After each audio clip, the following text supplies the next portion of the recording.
notre participation auprès de la science, elle est évidente et c'est une activité régulière d'État d'accompagner et de soutenir les scientifiques sur les territoires. Nous n'avons pas de base organisée sur ces territoires des îles éparses. Mais l'intérêt dans le positionnement géographique de ces îles fait que nous avons été très sollicités pour y développer des programmes scientifiques. Et la mise en œuvre de ces programmes scientifiques se fait à partir du Marion, puisque le Marion Dufresne est un navire océanographique.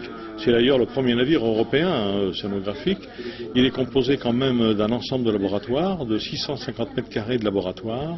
Ça veut dire qu'entre les escales sur ces territoires, sur ces îles, qui seront l'occasion de faire des prélèvements, de faire des analyses, des mesures, il y a toute une activité qui va se dérouler aussi sur le bateau pendant le transit entre les îles.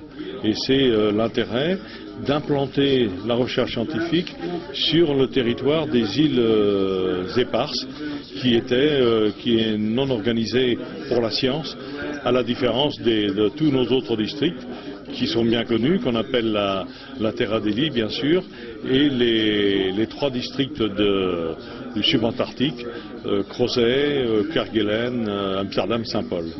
Et ce qui fait aussi l'intérêt de ces territoires, c'est l'échelonnement sur l'ensemble de l'hémisphère sud, en partant de Glorieux jusqu'en Terra Delli. Et là, la France a une situation inégalée. Aucun autre pays au monde a cette présence dans l'hémisphère sud dans l'océan Indien.